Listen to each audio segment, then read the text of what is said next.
সুজির তেলে ভাজা বিস্কুট তৈরি করতে যে সকল উপকরণ লাগছে সেগুলো হলো সুজি 1 কাপ, ডিম 1টি, পাউডার সুগার 3/1 কাপ, গুঁড়ো দুধ 4/1 কাপ, এলাচ গুঁড়ো 4/1 চা চামচ, লবণ পরিমাণ মতো এবং তেল পরিমাণ মতো। প্রস্তুত প্রণালী: প্রথমে একটি মিক্সিং বোলে মিহিদানা সুজি, ডিম, পাউডার সুগার, গুঁড়ো দুধ, এলাচের গুঁড়ো ও লবণ নিন।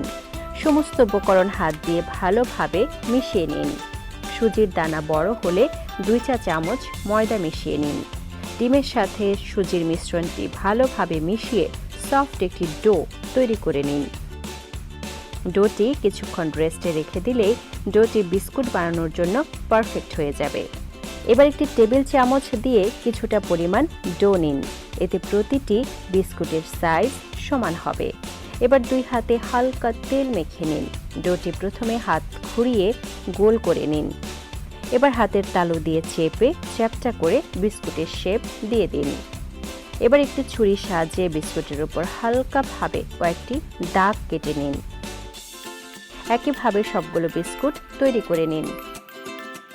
এবার চুলার আঁচ মাঝারিতে রেখে একটি প্যান বসিয়ে পর্যাপ্ত পরিমাণ তেল গরম করে নিন। হালকা গরম তেলে বিস্কুটগুলো দিয়ে দিন।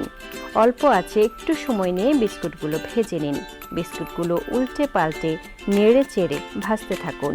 ভাজতে ভাজতে বিস্কুটগুলো ব্রাউন কালার হয়ে এলে তেল ছড়িয়ে তুলে নিন। এবার একটি সার্ভিং প্লেটে নিয়ে পরিবেশন করুন স্বাস্থ্যকর সুজির তেলে ভাজা বিস্কুট।